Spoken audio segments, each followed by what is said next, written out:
Vicente Falcone, o que importa é resultado. Cristiane Correa. Este livro destina-se a empresários, gestores, líderes e funcionários de grandes, médias e pequenas empresas que buscam a melhoria de seus resultados em ambiente empresarial. O método inovador e pioneiro no Brasil, trazido de terras orientais há mais de 4 décadas pelo professor Vicente Falcone, tem ajudado renomadas empresas a alcançarem o sucesso, através de lições básicas, porém revolucionárias, transmitidas com toda a fascinante capacidade de quem é referência no assunto gestão empresarial. Além disso, o trabalho de Vicente Falcone tem inspirado as novas gerações a buscarem a realização de seus sonhos. A leitura deste livro é indispensável para quem deseja inovar com o aumento dos resultados e romper com a velha forma de gerir ou atuar em uma empresa. O missionário da gestão. Para ter uma empresa bem-sucedida, é necessária uma excelente administração. A boa administração consiste em buscar a eficiência em qualquer coisa que se faça nos mais diversos setores da empresa, inclusive nas atividades externas. Uma ferramenta eficaz para isso é a adoção de metas. As metas precisam ter desdobramentos e devem se estender desde o chamado chão de fábrica até o topo de uma companhia. As metas auxiliam na avaliação da empresa, no sentido de verificar o que foi feito e se necessitará de medidas de melhorias. A meta e seus desdobramentos, transmitidos de forma correta, são ingredientes preciosos para se chegar ao máximo do resultado. Desta forma, quando tudo funciona como uma engrenagem perfeita, a empresa se torna praticamente uma máquina imbatível. Para que o resultado aconteça, é necessário que existam na companhia pessoas dedicadas e comprometidas, impulsionadas por uma grande vontade de realizar todas as melhorias necessárias para que o resultado positivo aconteça. Essa vontade de mudar precisa estar acompanhada da capacidade de levar adiante e manter todas as medidas que proporcionaram a mudança. É importantíssimo que haja uma boa gestão para que as melhorias alcançadas permaneçam. Uma boa implementação fará com que as mudanças obtidas sejam percebidas até as futuras gerações. 70% do sucesso de uma empresa é gente. Antigamente, as maiores empresas do Brasil baseavam-se em critérios como idade e tempo de casa para definir a elevação, a ascensão de um profissional. Isso era mais valorizado do que o resultado que esse funcionário realmente trazia para a empresa. As empresas que desejam obter bons resultados devem criar metas a serem alcançadas por pessoas com perfil bastante valente, com muita garra e vontade de crescer. Essas pessoas, ao final do ano, recebem bons bônus, como recompensa pelo esforço empreendido para que as metas traçadas sejam alcançadas. Um exemplo de sucesso é Bernardo Pinto Paiva, então com 22 anos, quando em 1991 foi admitido na segunda turma de trainees da cervejaria Brahma, que na época havia sido recém-comprada pelo banco de investimentos Garantia, comandado por 3 sócios, que aplicavam a regra da meritocracia em sua companhia, rompendo drasticamente com os costumes culturais anteriormente aplicados no comando da cervejaria.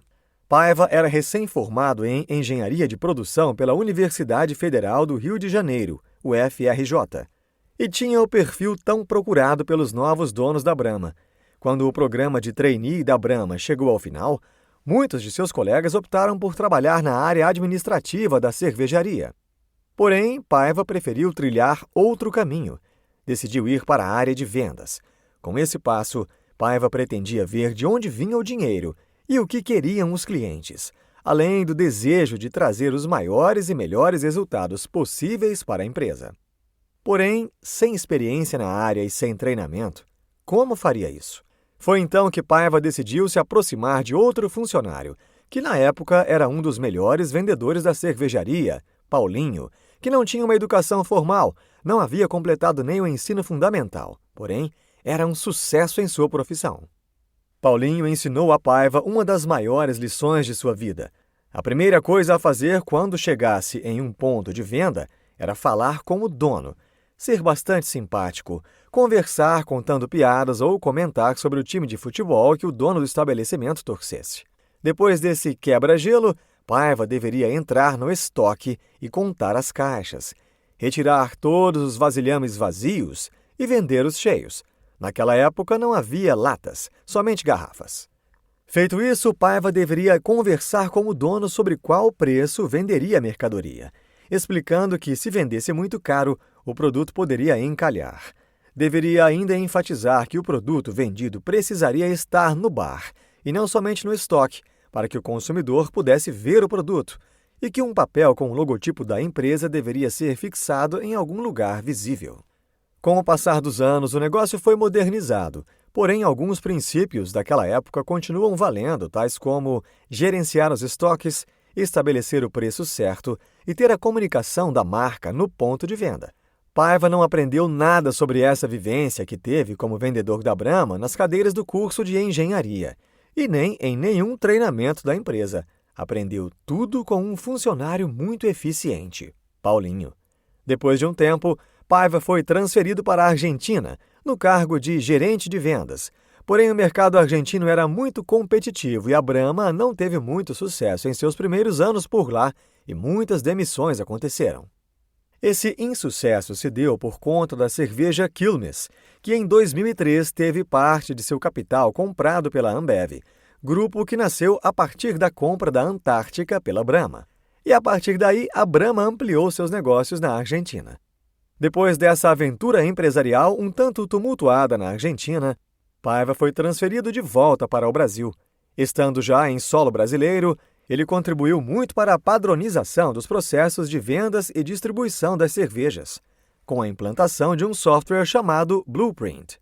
Porém, os processos de mudança e modernização da empresa não pararam por aí. Havia ainda muito a se fazer para que o ponto alto do sucesso empresarial fosse alcançado. Foi então que novos nomes ingressaram no time da companhia. Um desses nomes foi o de Dorothea Fonseca Furquim Werneck, uma grande mente pensante que se interessava particularmente pela qualidade da gestão empresarial. Foi através de Dorothea que Vicente Falcone, professor da Fundação Cristiano Ottono, FCO, vinculada à Escola de Engenharia da Universidade Federal de Minas Gerais, UFMG, que trabalhava como consultor para grandes empresas como Gerdau e Uzi Minas, começou a prestar consultoria à Brahma. A Brahma necessitava muito mudar os seus métodos internos para que pudesse obter maiores e melhores resultados. Para isso era preciso a colocação de metas e definir como seria o desdobramento dessas metas, a padronização dos processos e desenvolver um método de replicar esses processos. O desdobramento da meta é algo muito importante. Significa estabelecer os grandes objetivos da companhia como um todo. É a partir desses objetivos que se determinam as metas para cada um dos funcionários, desde o executivo até o chão de fábrica. Segundo Falcone, a meta deve ser apresentada de forma técnica, dando a sensação de que é algo difícil de se alcançar, mas que com dedicação e trabalho árduo poderá ser conquistada.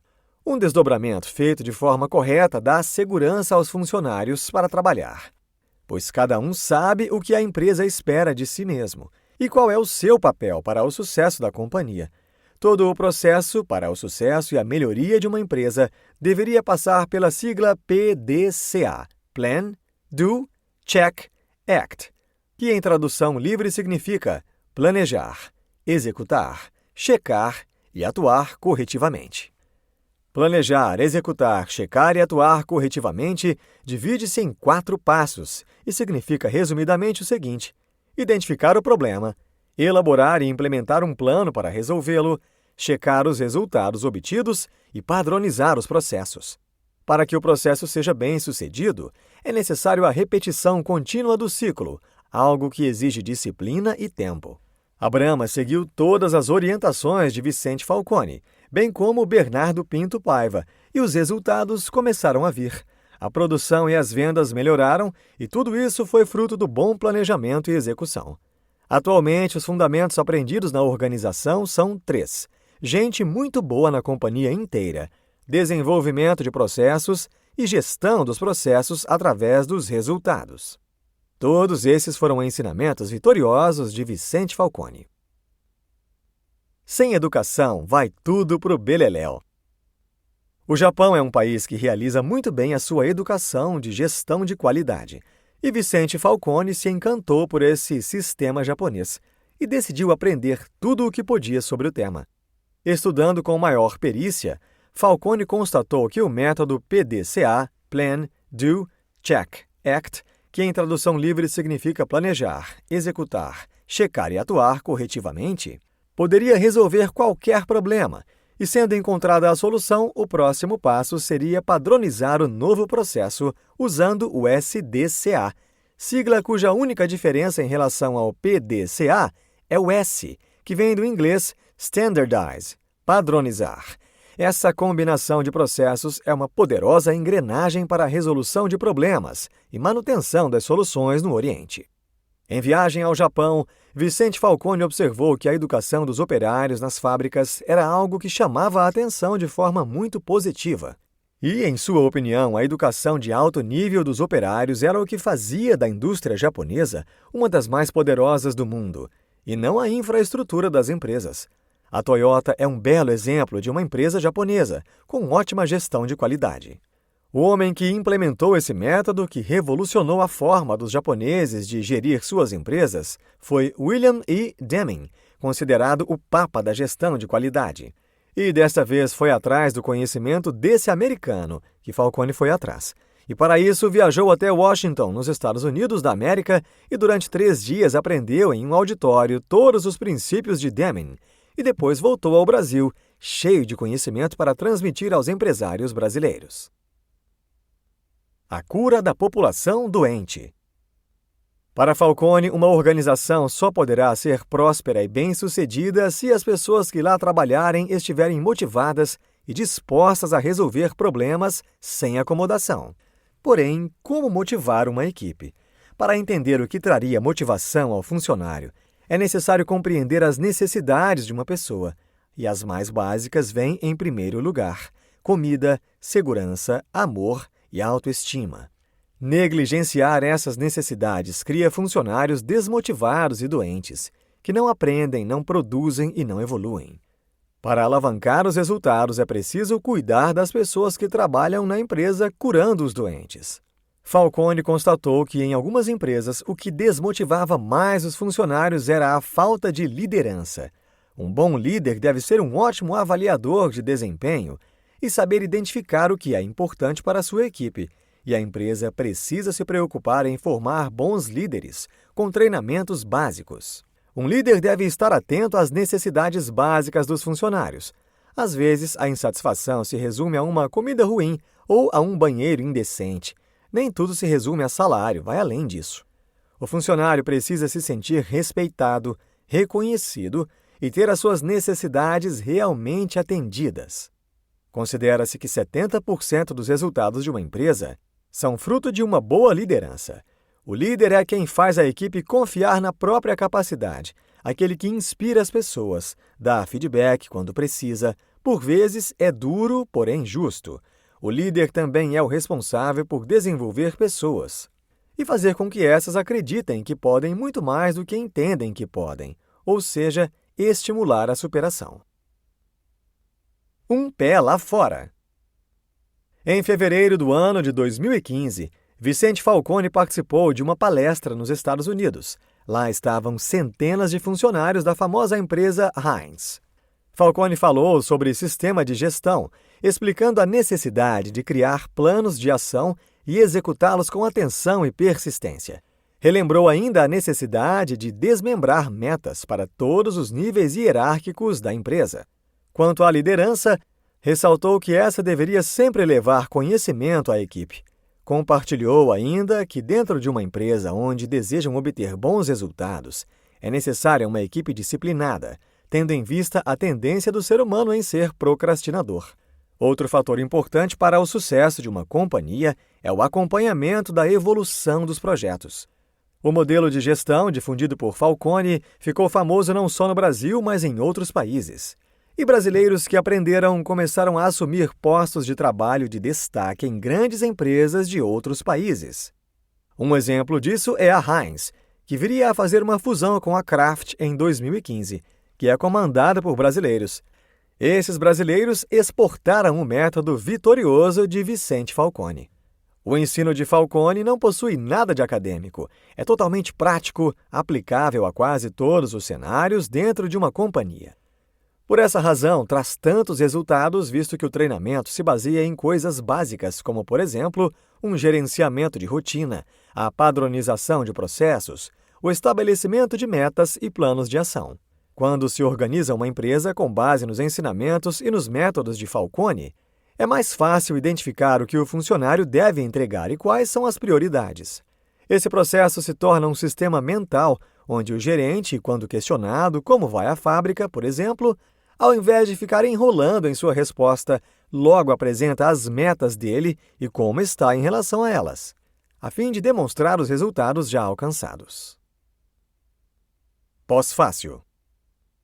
Um papel que se encaixa muito bem em Vicente Falcone é o de professor, pois ele tem a admirável e surpreendente capacidade de transformar coisas complexas nas mais simples lições. Sua fala alcança os corações tanto de jovens quanto de experientes empresários. Um exemplo do alcance encantador das falas de Falcone é Larissa Maranhão, uma jovem de 21 anos, acadêmica de economia na Universidade de Harvard, que no ano de 2015 participou do programa do apresentador de televisão Luciano Huck. O intuito do programa era mostrar como jovens de origem simples venceram e conseguiram alcançar uma cadeira na renomada faculdade localizada em Cambridge, no estado americano de Massachusetts. Dos 13 brasileiros que estudavam em Harvard, Larissa era a única nordestina. A jovem Larissa, em busca do sonho de estudar em Harvard, se inscreveu no prêmio Jovens Inspiradores, promovido pela editora Abril, em parceria com a Fundação Lehman, que premiava os vencedores com bolsas de estudos no exterior. Com muito empenho e dedicação, Larissa preparou um projeto utilizando a internet da famosa cafeteria Starbucks, pois não possuía em sua casa este recurso. A jovem passou por uma banca examinadora formada por grandes nomes como Beto Sicupira, Vicente Falcone e Matheus Bandeira. Ao final, depois de uma sabatina, Larissa foi uma das 5 vencedoras da edição 2012 do Prêmio Jovens Inspiradores. E essa é a história de sucesso e inspiração que o programa televisivo mostraria. Porém, antes de começar a gravação, Luciano Huck pediu para que Larissa e os outros jovens que iriam participar do programa escrevessem um tipo de carta para uma pessoa que havia sido essencial em sua trajetória. Todos os outros jovens escreveram para seus pais. Larissa, por sua vez, destoou deles e escreveu para o professor Vicente Falcone. Luciano, então, ligou para Falcone e o colocou em contato com Larissa, que expressou toda a sua gratidão pelos ensinamentos transmitidos a ela. Em especial, a jovem guardava em seu coração uma frase de Falcone que a motivou em busca de seu sonho. Nas palavras de Larissa, "O senhor disse que não importa de onde você vem ou os desafios que enfrenta na vida, com vontade, você chega aonde quiser." Isso foi muito importante para mim porque, crescendo em Alagoas, eu sempre ouvi que só chegar a São Paulo já seria um milagre. Larissa é uma prova do poder benéfico e transformador dos ensinos de Falcone. Atualmente, depois de quase 4 décadas, Falcone é referência em eficiência no Brasil, um grande mestre em sua área. O seu método, depois de tantos anos, ainda permanece basicamente o mesmo, conquistando muitos defensores que provaram resultados de sucesso em suas empresas. Insights. Muitas empresas de sucesso precisaram abrir mão do paternalismo para ceder lugar à meritocracia, a fim de que pudessem alcançar resultados melhores. Uma organização só terá sucesso se as pessoas que lá trabalharem estiverem motivadas e dispostas a resolver problemas sem acomodação. Um bom líder deve ser um ótimo avaliador de desempenho e saber identificar o que é importante para a sua equipe, e a empresa precisa se preocupar em formar bons líderes com treinamentos básicos. Neste livro, você aprendeu que, através da assessoria e orientação de Vicente Falcone em relação à gestão de qualidade empresarial, muitas companhias puderam chegar ao máximo de sua capacidade e resultados de sucesso. Para que isso acontecesse, foram necessárias a adoção de metas, atentando-se aos desdobramentos que elas devem ter, abrangendo desde o alto escalão até o chão de fábrica. É importantíssimo também a padronização dos processos e a capacidade de replicação desses processos. Outro fator relevante para o sucesso é o papel do líder. Bons líderes motivam a equipe e são capacitados e sensíveis para reconhecer quais são as necessidades básicas de seus liderados. Um funcionário motivado e bem orientado quanto aos objetivos e metas da empresa e qual será o plano de ação e o seu papel dentro desse processo produz muito mais e melhor. Promovendo uma engrenagem perfeita e praticamente imbatível de uma empresa de sucesso.